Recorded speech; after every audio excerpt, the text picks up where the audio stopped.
Shalom, selamat Sabat. Happy Sabat bagi para pemirsa.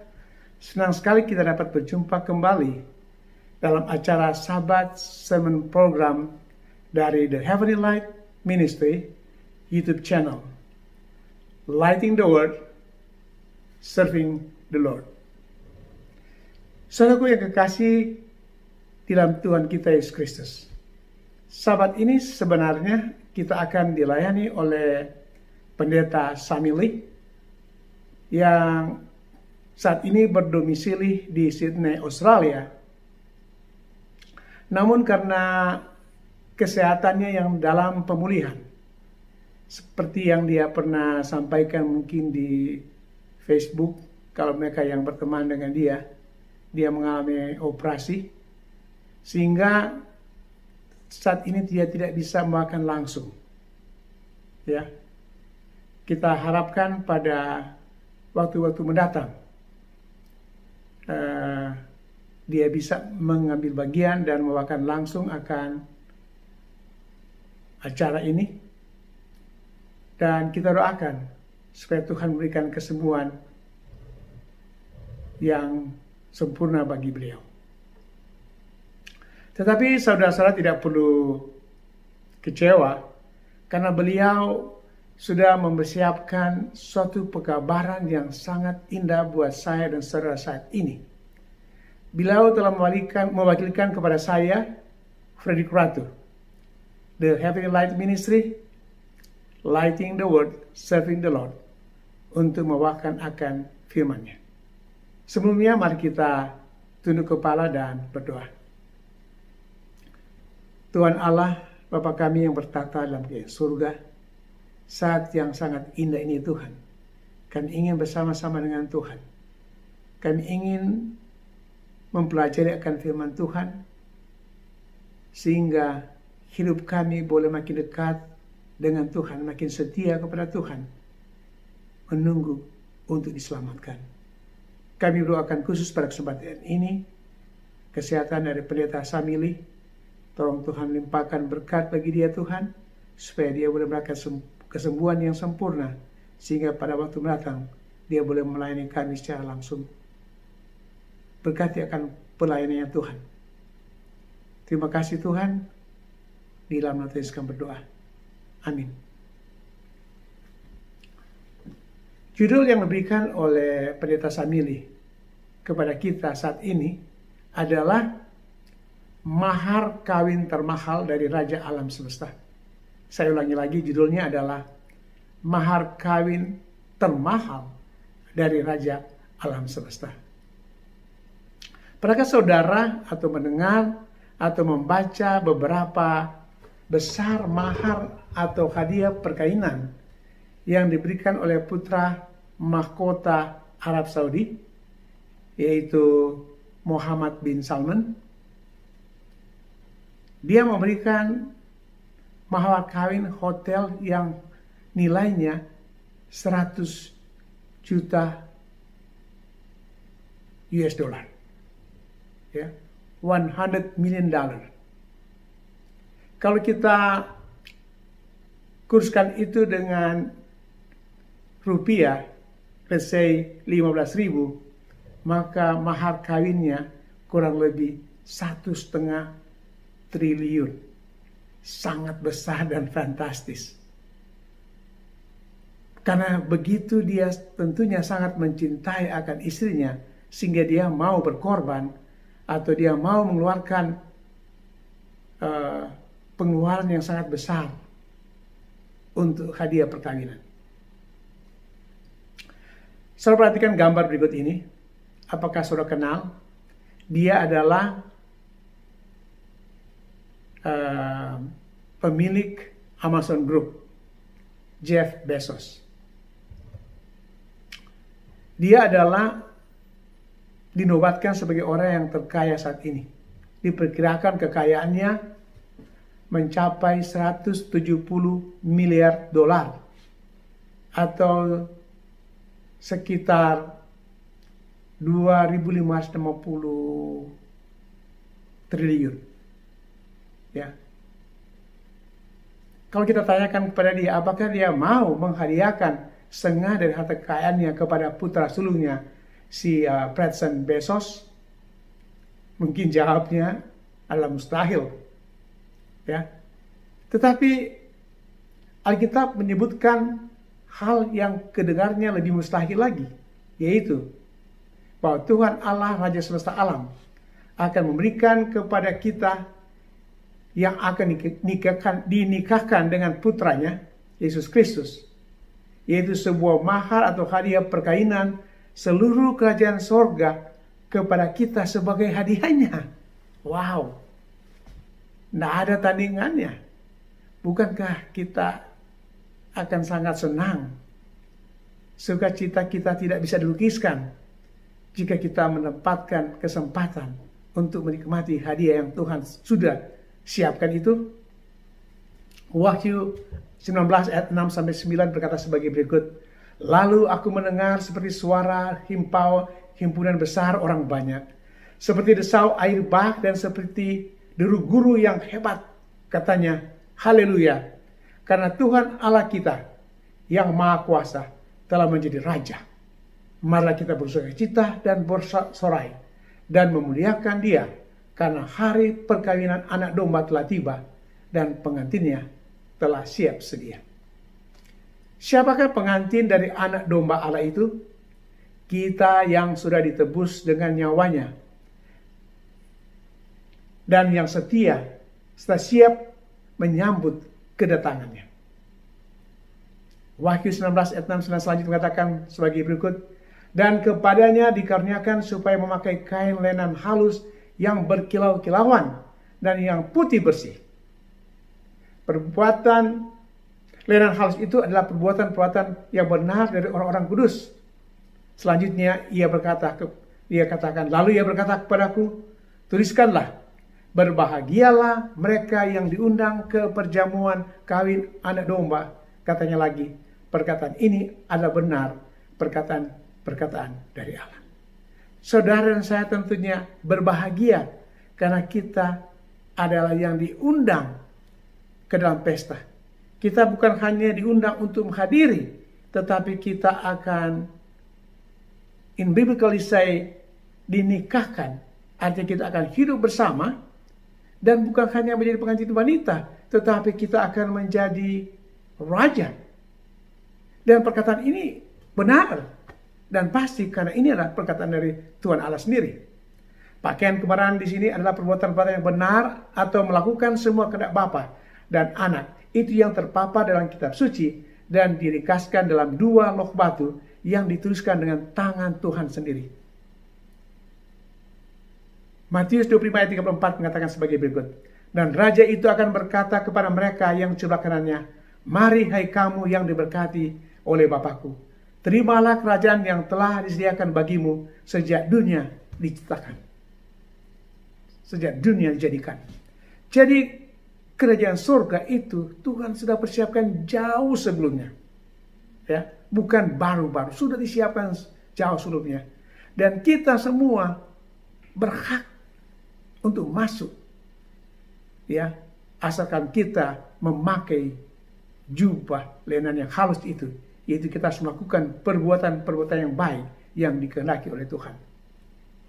Ayat ini mengatakan bahwa sejak dunia dijadikan, maka Allah Bapa Raja semesta alam telah merencanakan atau menyediakan kerajaannya bagi kita yang diberkati Allah Bapa, dan berulang kali diulangi dalam Alkitab bahwa itu orang-orang yang berbahagia dan diberkati itu ada orang-orang yang menurut hukumnya. Kita bisa baca itu dalam Mazmur 1 ayat 1 sampai 3, Mazmur 119 ayat 1, Pengkhotbah 12 ayat 13, dan Wahyu 14 ayat 12. Saudara lihat gambar ini adalah gambar otak kita. Kapasitas otak manusia menunjukkan ada rencana besar yang Tuhan sudah siapkan bagi kita.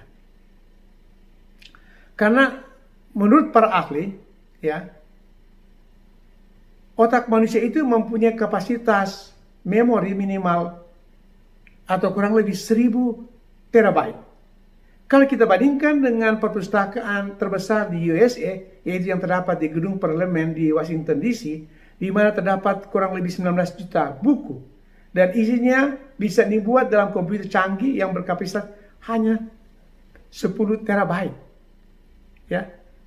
Komputer yang paling canggih itu hanya bisa memuat 10 terabyte, tetapi otak kita ini diciptakan Tuhan bisa memuat minimal 1000 terabyte. Namun orang yang paling jenius di dunia seperti Albert Einstein, dia hanya menggunakan 4 terabyte. Kalau saudara lihat komputer saudara, mungkin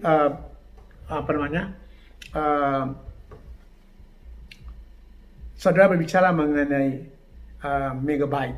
Sekarang kita bicara mengenai gigabyte. Ini terabyte. Terabyte itu kurang lebih 1000 gigabyte. Besar sekali.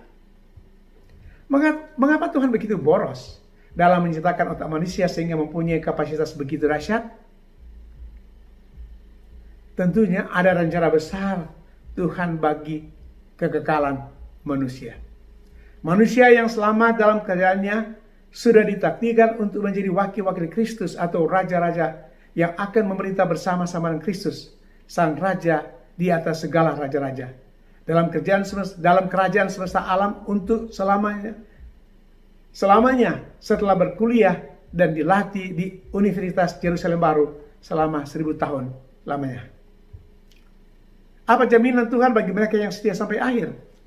Matius 5 ayat 3 dan 10 berkata sebagai berikut. Ayat 3. Berbahagialah orang yang miskin di hadapan Allah, karena merekalah yang mempunyai kerajaan sorga. Ayat 10. Berbahagialah orang yang dianiaya oleh kebenaran, karena merekalah yang mempunyai kerajaan sorga. Manusia yang paling miskin dan paling rendah, dan dianggap hina dan disia-siakan, bahkan dianiayakan di dunia ini sekarang, sudah direncanakan Tuhan Allah untuk mewarisi atau memiliki seluruh kerajaannya di semesta alam. Jadi, kalaupun kita miskin saat ini, mungkin secara finansial, dan mungkin kita dianiaya oleh sebab kebenaran, kita dikucilkan, kita dihina, kita mungkin disepelekan, yang membuat kita menderita. Tuhan berjanji, berbahagialah mereka, karena mereka layak akan punya kerajaan sorga. Wahyu 3:21, barang siapa menang, ia akan kududukkan bersama-sama dengan aku di atas takhtaku, sebagaimana aku pun telah menang dan duduk bersama-sama dengan Bapakku di atas takhtanya. Ini bukan hanya sekedar arti kiasan, akan pergi ke surga dan memiliki surga, tetapi menurut ayat-ayat berikut ini dalam buku Wahyu atau pengungkapkan Revelation, maka kita akan memakai mahkota-mahkota dan memerintah bersama-sama dengan Yesus di atas takhtanya. Wahyu 3:11 mengatakan, aku datang segera, peganglah apa yang ada padamu, supaya tidak ada seorang pun mengambil mahkota itu. Kekuasaan apa yang diberikan Tuhan kepada jemaatnya pada waktu menerima hidup kekal nanti? Wahyu 20 ayat 4-6. Ayat 4. Lalu aku melihat takhta-takhta dan orang-orang yang duduk di atasnya. Kepada mereka diserahkan kuasa untuk menghakimi.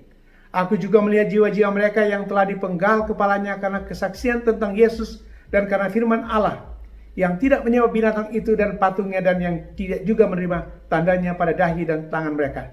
Dan mereka hidup kembali dan memerintah sebagai raja bersama Sang Kristus untuk masa 1000 tahun. Saudara-saudaraku yang kekasih, kita bisa melihat bagaimana banyak orang-orang yang setia menderita, bahkan dianiaya. Mungkin juga ada yang dipenggal kepalanya, mati syahid. Tuhan izinkan peristiwa-peristiwa terjadi bagi mereka. Tetapi pada saat dibangkitkan nanti, pahalanya mereka akan menjadi raja dan memerintah bersama dengan Kristus. Ayat 5 dan 6. Tetapi orang-orang mati yang lain yang tidak bangkit sebelum berakhir masa yang 1000 tahun itu, yaitu kebangkitan pertama. Berbahagia dan kuduslah ia yang mendapat bagian dalam kebangkitan pertama itu. Kematian yang kedua tidak berkuasa lagi atas mereka, tetapi mereka akan menjadi imam-imam Allah dan Kristus, dan mereka akan memerintah sebagai raja bersama-sama dengan dia 1000 tahun lamanya. Saudaraku yang kekasih dalam Tuhan, apakah kita hidup dan diubahkan dan mati dan dibangkitkan kembali?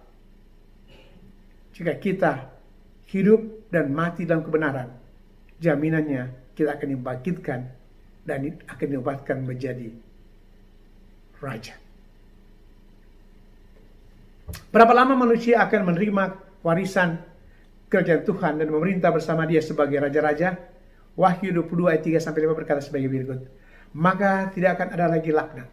Takhta Allah dan takhta anak domba akan ada di dalamnya, dan hamba-hambanya akan beribadah kepadanya, dan mereka akan melihat wajahnya, dan namanya akan tertulis di dahi mereka, dan malam tidak akan ada di sana, dan mereka tidak memerlukan cahaya lampu dan cahaya matahari, sebab Tuhan Allah akan menerangi mereka, dan mereka akan memerintah sebagai raja sampai selama-lamanya. Oh, saudaraku yang kekasih, rupanya sebagai dikatakan tadi bahwa masa 1000 tahun itu hanya merupakan pelatihan kita. Kita bersekolah, kita berkuliah di sana. Tetapi pemerintahan kita bukan hanya 1000 tahun, tetapi itu mengatakan selama-lamanya. Perhatikan bahwa dalam pasal 20 kitab Wahyu dan pasal 22 ada 2 tahap pemerintahan dalam surga. Dalam pasal 20 itu terjadi di surga yang di atas. Tapi dalam pasal 21, kota Yerusalem baru itu dipindahkan ke atas bumi ini. Dan pasal 22 kita akan memerintah di kota Yerusalem baru yang sudah dipindahkan ke atas bumi ini. Di sini kita akan memerintah sebagai raja-raja untuk selamanya. Jadi di surga selama 1000 tahun itu hanya merupakan pelatihan dan kuliah di Universitas Yerusalem baru. Setelah ibu kota kerajaan surga pindah ke bumi ini, maka kita akan mewakili Yesus sesudah diwisuda dan memerintah bersama-sama dengan dia dari atas bumi ini yang sudah berubah statusnya menjadi surga untuk selama-lamanya. Saudara-saudara yang kekasih, bagi kita yang kurang beruntung, yang tidak mengecap mungkin pendidikan di universitas, mungkin tidak sempat menjadi doktor, tetapi mungkin juga hanya tamatan SD, atau mungkin juga tidak sekolah, tetapi kita mengerti akan firman Tuhan, kita setia, kita punya kesempatan untuk kuliah, bukan hanya 3 tahun, 4 tahun, 6 tahun, atau 8 tahun, tetapi kita akan punya kesempatan untuk kuliah bersama-sama Kristus selama 1000 tahun. Ya, Tuhan Yesus akan menjadi guru besar kita, dan kita akan diwisuda setelah itu, bukan hanya sebagai orang biasa, tetapi sebagai raja-raja. Di manakah kelak Tuhan akan tinggal pada saat kekekalan sebagai pusat dari alam semesta? Wahyu 1 ayat 1-3 mengatakan sebagai berikut. Lalu aku melihat langit yang baru dan bumi yang baru, sebab langit yang pertama dan bumi yang pertama telah berlalu, dan laut pun tidak ada lagi. Dan aku melihat kota yang kudus, Yerusalem yang baru, turun dari sorga, dari Allah, yang berhias bagaikan pengantin perempuan yang berdandan untuk suaminya. Lalu aku mendengar suara yang nyaring dari tahta itu berkata, lihatlah, kemah Allah ada di tengah-tengah manusia, dan ia akan diam bersama-sama mereka. Mereka akan menjadi umatnya, dan ia akan menjadi Allah mereka. Ketika kita berdoa sekarang, kita hanya melayangkan doa itu dengan iman. Tapi saatnya nanti, kita akan bertemu muka dengan muka. Karena Allah akan diam bersama-sama dengan kita, sehingga kita bisa bercakap-cakap langsung dengan Tuhan. Oh, alangkah indahnya kalau kita nanti akan bersama-sama dengan Tuhan. Wahyu 21 ayat 4 dan 5 mengatakan, dan ia akan menghapus segala air mata dari mata mereka, dan maut tidak akan ada lagi. Tidak akan ada lagi perkabungan atau ratap tangis atau duka cita, sebab segala sesuatu yang lama itu telah berlalu.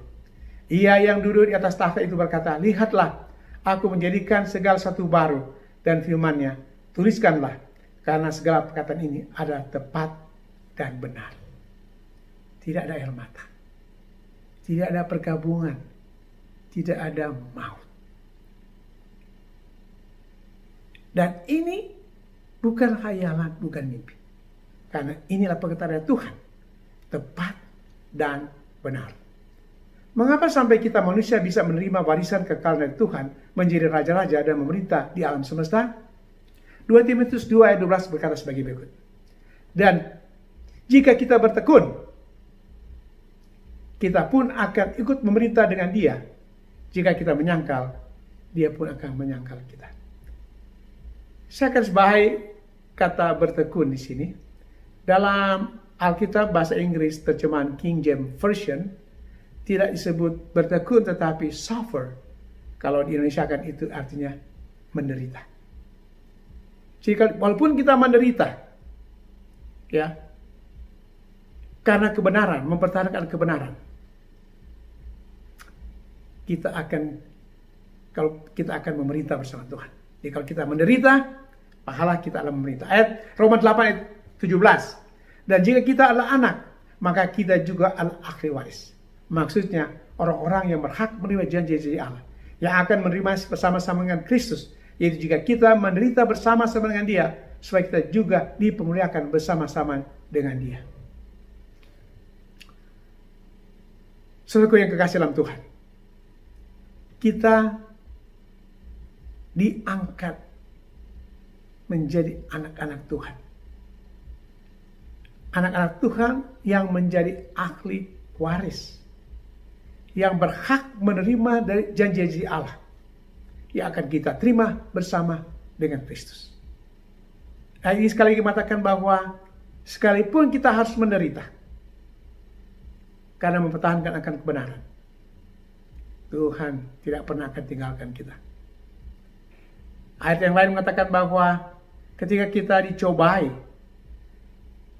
Tuhan tidak akan membiarkan kita dicobai melampaui akan kesanggupan kita. Saya pribadi selalu berdoa, Tuhan, saya tahu pada masa-masa akhir akan ada banyak pergumulan. Tapi tolonglah Tuhan supaya saya diluputkan. Kalaupun saya harus menderita, jangan tinggalkan saya. Jangan biarkan saya menderita melampaui akan kemampuan saya. Dan Tuhan tahu itu. Dan saya yakin percaya Tuhan akan berikan. Inilah rahasianya. Karena kita yang terbuat dari bahan yang paling rendah, abu, tanah. Dan karena Yesus menjelma menjadi sama dengan kita, menjadi daging yang terbuat dari debu, maka kita menjadi sewaris dengan Dia. Selain itu, hanya kita manusia yang pernah menderita akibat dosa, bukan malaikat-malaikat dan makhluk-makhluk lainnya di alam semesta. Maka kita yang akan menjadi saksi-saksi Kristus yang benar, dan menolong mencegah makhluk-makhluk di seluruh alam semesta untuk tidak pernah terpikirkan melawan kehendak dan beritanya untuk selamanya. Dikatakan bahwa kitalah yang menderita akibat dosa. Malaikat-malaikat dan makhluk lain di planet yang lain tidak mengalami itu. Ketika kita menjadi raja, kita memerintah, kita akan menyaksikan akan pergumulan yang kita lakukan, kita lewati, kita rasakan di dalam dunia ini, untuk menjadi kekuatan kepada mereka, sehingga mereka tidak memikirkan untuk melawan kehendak dan perintah Tuhan untuk selamanya. Mengapa kebanyakan manusia dunia ini tidak bisa melihat rencana keselamatan Tuhan yang maha dahsyat itu? Kenapa banyak orang sudah disampaikan berulang-ulang, tapi sulit bagi mereka, atau mereka tidak mau, atau mereka merasakan hati untuk menerima akan kebenaran ini. 2 Korintus 4 ayat 3-4 mengatakan sebagai berikut. Jika Injil yang kami beritakan masih tertutup juga, maka ia tutup untuk mereka yang akan binasa. Yaitu orang-orang yang tidak percaya, yang pikirannya telah dibutakan oleh ilah zaman ini, sehingga mereka tidak melihat cahaya Injil tentang kemuliaan Kristus yang adalah gambaran Allah. Tentunya sangat disayangkan apabila banyak teman-teman kita, saudara kita, yang tidak melihat akan janji Tuhan, ya, yang telah menutup hati mereka kepada Tuhan, yang pikirannya telah dibutakan oleh ilah zaman ini. Tapi sampai saat ini masih ada kesempatan bagi untuk menjangkau mereka. biarlah masing-masing kita boleh menikmati akan pesta perkawinan yang Tuhan sudah siapkan itu. Bagaimana Yesus meyakinkan kita untuk memiliki kesanggupan dalam memahami segala kebenaran ini? Yohanes 16 ayat 12-15 berkata sebagai berikut, "Masih banyak hal yang harus kukatakan kepadamu, tetapi sekarang kamu belum dapat menanggungnya. Tapi kalau ia datang, yaitu Roh kebenaran, ia akan memimpin kamu ke dalam seluruh kebenaran. Sebab ia tidak akan berkata-kata darinya sendiri, tapi segala sesuatu yang didengarnya itulah yang akan dikatakannya. Dan ia akan memberitakan kepadamu hal-hal yang akan datang. Ia akan memuliakan aku, sebab ia akan memberitakan kepadamu apa yang diterimanya daripadaku. Segala sesuatu yang Bapa punya adalah aku punya. Sebab itu aku berkata, ia akan memberitakan kepadamu apa yang diterimanya daripadaku."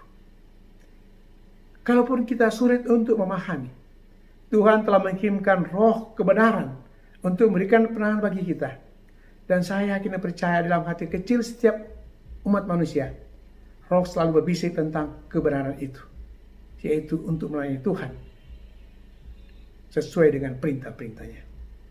Apa kata Roh nubuat mengenai rencana dahsyat dan dari Tuhan Allah bahwa kita akan memerintah sebagai raja-raja pertama 1000 tahun, kemudian setelah itu selama-lamanya? Ellen G. White dalam bukunya Testimonies Volume 8 page 21, saya mungkin terjemahkan saja. Janji Roh Allah, janji Roh adalah masalah yang sedikit dipikirkan sehingga mengakibatkan kekeringan spiritual, kegelapan spiritual, kemorosan spiritual, dan kematian. Hal-hal kecil menempati perhatian dan kekuatan ilahi yang diperlukan untuk pertumbuhan dan kemakmuran gereja, dan yang akan membawa berkat-berkat lain dalam pelatihan masih kurang diperhatikan meskipun ditawarkan dalam kelimpahannya yang tak terbatas. Ya. Roh nubuat mengatakan bahwa sedikit orang yang memikirkan itu. Ya. Mereka kurang mendapatkan pelatihan walaupun sudah ditawarkan.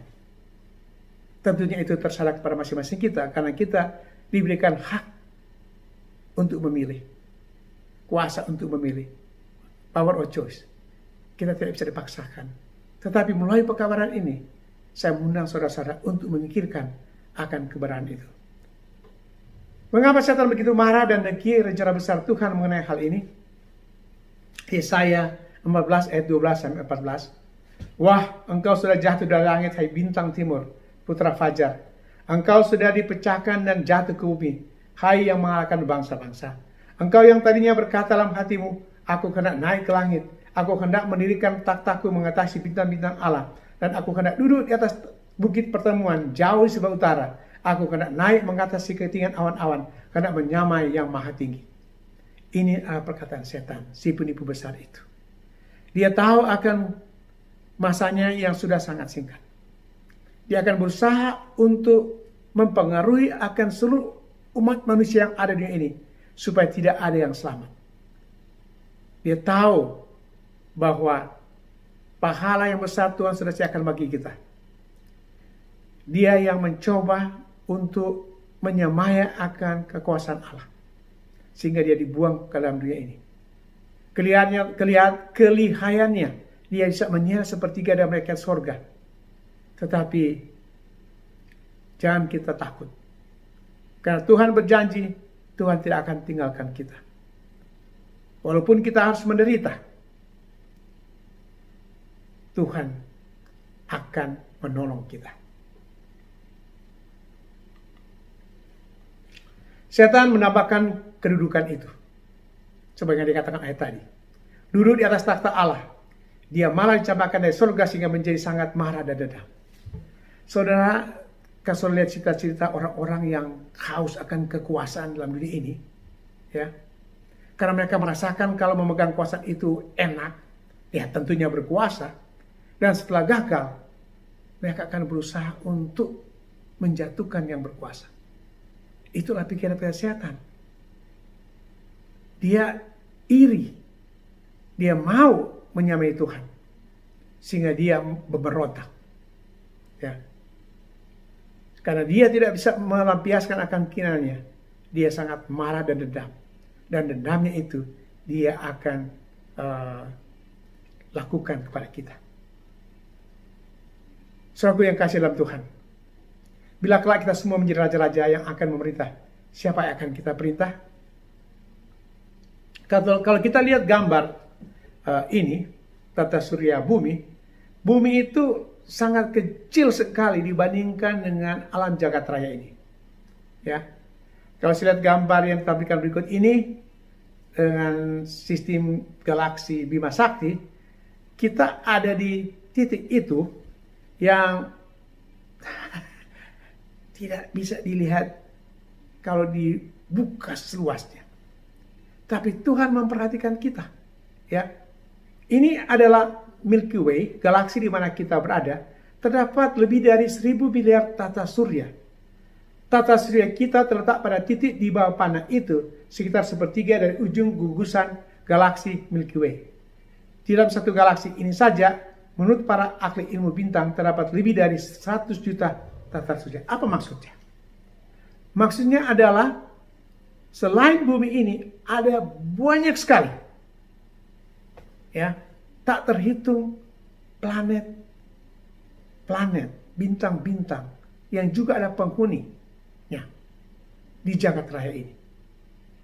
Maksudnya adalah apabila kita selamat nanti bersama-sama Tuhan dan kita akan mendapatkan kehidupan yang kekekalan itu, kita akan bertamasya dari satu planet ke planet yang lain yang tidak pernah habis-habisnya. Itu sebabnya kebahagiaan kita itu adalah kekal. Ya, kekal. Kita akan bertamasya selama-lamanya. Tidak pernah akan berakhir. Saudara mungkin bisa membayangkan ketika saudara mendapatkan berkat, kedudukan, mungkin juga kekayaan. Saudara tentu sangat senang sekali. Ya, apalagi kalau saudara menerimanya karena berkat Tuhan tentunya, ya. Tetapi berkat yang Tuhan sudah sediakan itu, kebahagiaannya melebihi kebahagiaan yang tidak kita pikirkan sebelumnya. Inilah alam semesta kita. Dan di seluruh alam semesta juga terdapat paling sedikit 1000 atau 100 miliar galaksi. Jadi wilayah kerajaan surga itu tidak bisa diduga batasnya. Bila kita semua menjadi raja-raja dan memerintah bersama Tuhan, siapakah yang akan kita perintah dan yang akan melayani kita? Mari kita baca dalam Ibrani 1 ayat 13 dan 14. Dan kepada siapakah di antara malaikat itu pernah ia berkata, duduklah di sebelah kananku sampai kubuat musuh-musuhmu menjadi tumpuan kakimu. Bukankah mereka semua ada roh-roh yang melayani, yang diutus untuk melayani mereka, yang harus memperoleh keselamatan? Oh, saudara kekasih, rupanya kita juga akan dilayani oleh roh-roh yang akan menjadi bawahan kita. Hebat sekali. Tuhan memang sudah siapkan sebelumnya. Sekarang pertanyaannya adalah, apakah tentang hal ini disebutkan juga oleh tulisan Roh Nubuat dalam tulisan-tulisannya? A Sketch of the Christian Experience and View oleh Ellen G. White, page 33, dikatakan sebagai berikut. Saya melihat orang-orang saleh akan bersemayam di kota suci dan memerintah sebagai raja-raja dan imam-imam 1000 tahun. Dan Yesus akan turun ke atas bukit Sion, dan bukit itu akan terbelah untuk menjadi dataran yang menjadi dasar letak dari firman Allah. Jadi saudara sekali yang kasih, 1000 tahun itu kita berada satu pemerintahan di atas. Saya sebutkan tadi bahwa kita akan mengikuti perkuliahan di Universitas Kerajaan Sorga selama 1000 tahun. Kita akan siapkan menjadi raja, dan setelah itu kita akan turun ke bumi ini untuk menjadi raja selama-lamanya. Selanjutnya Ellen G. White dalam Great Controversy page 661 menuliskan sebagai berikut. Daniel mengumumkan bahwa yang berkekalan harinya datang. Penghakiman akan diserahkan kepada orang-orang saleh yang maha tinggi. Daniel 7:22. Pada saat ini orang-orang benar akan memerintah sebagai raja-raja dan imam-imam bagi Allah.